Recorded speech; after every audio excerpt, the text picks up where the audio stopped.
Hai, welcome back with me and my podcast. Welcome to Tari Diary. Mari kita bertemu dengan cerita hari ini. Halo Paus, hai. Ternyata perasaan kalau kita juga disukain balik itu membahagiakan ya. Oh tentu saja.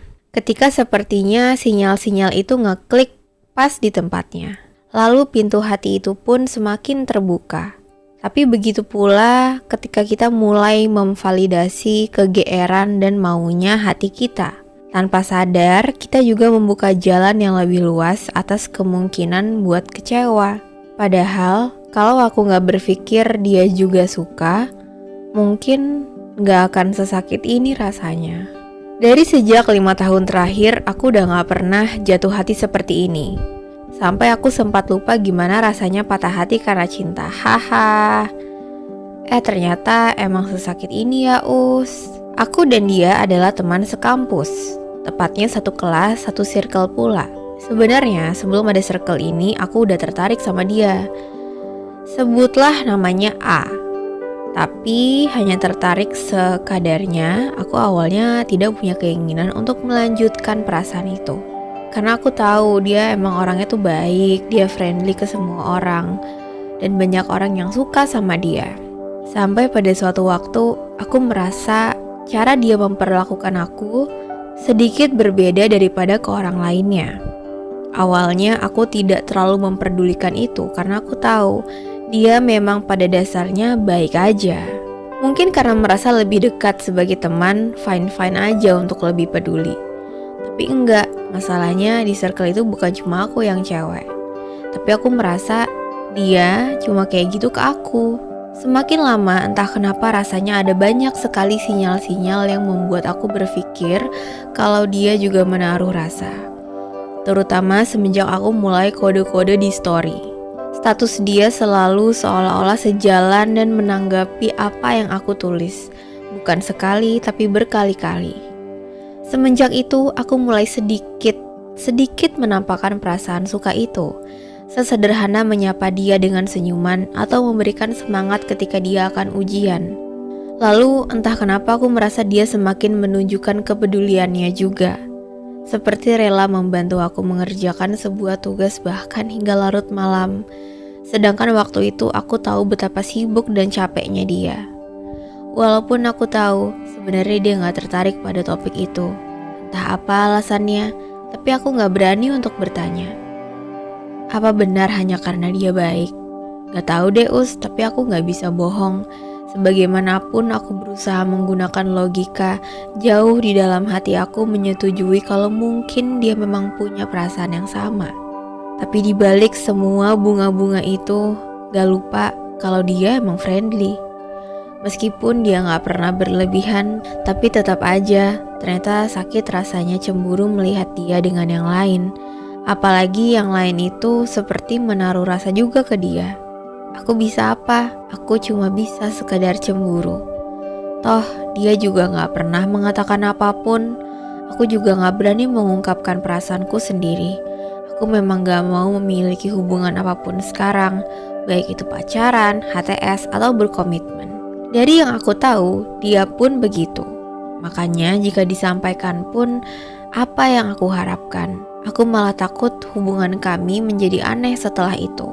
Hal yang paling tidak mengenakan adalah teka-teki yang pada akhirnya hanya membolak-balikan pikiran dan perasaan. Kadang aku berpikir bahwa dia juga jatuh hati, tapi kadang pula aku kembali berpikir mungkin tidak, mungkin hanya kebetulan.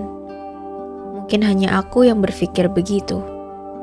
Dan gitu terus, tanpa aku tahu kebenaran dari perasaan dia. Yang aku tahu, dia sedang menaruh rasa kepada seseorang.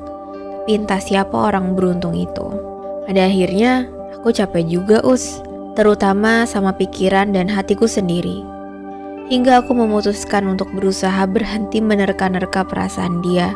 Berhenti mengulik-ulik bukti bahwa dia juga suka. Aku gak tahu sampai kapan, tapi semoga aku bisa bertahan hingga waktunya tepat. Oh, bagus, suka deh. Tapi bener kok, aku satu suara banget sama kamu. Kadang Keputusan yang perlu kita ambil di tengah perjalanan yang udah terlalu membingungkan adalah dengan berhenti. Kadang memang cuma itu satu-satunya pilihan yang bisa kita tuju. Berhenti aja. Stop gitu. Karena kembali ke awal, kitanya udah terlalu jauh. Tapi kalau diterusin pun, jauh di lubuk hati kita tahu ini gak pernah ada ujungnya. Keadaan kayak gini yang paling buat sesak gak sih? Ketika bertahan dan menyerah udah gak ada bedanya. Ketika melanjutkan perjalanan atau pulang ke rumah sendirian juga terasa sama sulitnya. Dan bagian menyebalkannya dari ini semua, keadaan semacam ini justru datang karena kita jatuh cinta. Jatuh cinta yang mungkin memang benar sebesar dunia.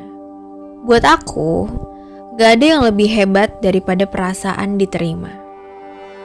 Tapi, bagaimana kita bisa sampai ke sana kalau gak ada yang bisa kita lakukan selain menerka-nerka, menebak-nebak, mengira-ngira.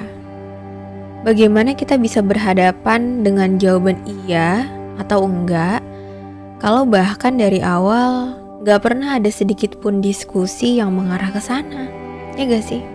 Kita cuma berputar dan keluar masuk labirin yang sama, berulang kali, lagi dan lagi.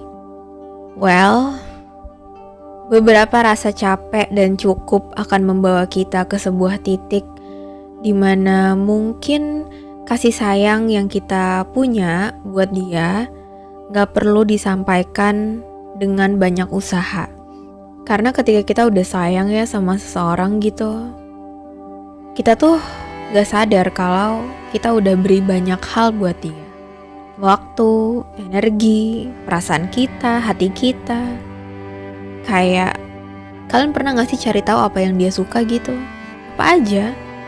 Mau itu musik, atau game, atau film, atau klub bola mungkin.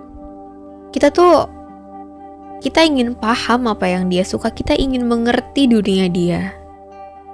Ya, kita ingin suka apa yang dia suka, meski kita jauh dari mengerti, meski juga sulit buat kita ikut menyukai. Tapi karena itu dia, kita mau berusaha. Jadi udah bukan lagi soal bisa atau gak bisa, tapi kita mau.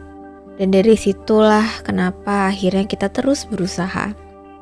Tapi pada suatu waktu itu semua jadi menyakitkan karena pada suatu titik kita sadar bahwa gak ada gunanya ya.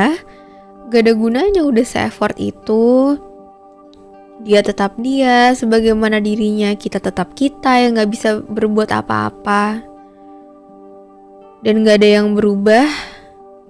Karena mungkin aja semua ini memang cuma terjadi di dalam kepala kita. Wah, itu sih bagian terpatahnya.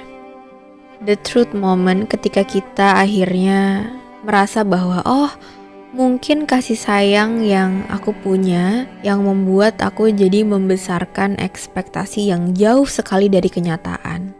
Jauh sekali dari realita. Ekspektasi yang terlalu gak nyata. But that's fine. Tulusmu itu gak bersalah. Meski kita berikan kepada ruangan yang kurang tepat. Karena kita pun sejujurnya mengerti bahwa meski benar menyakitkan, perasaan-perasaan itu gak perlu disesalkan.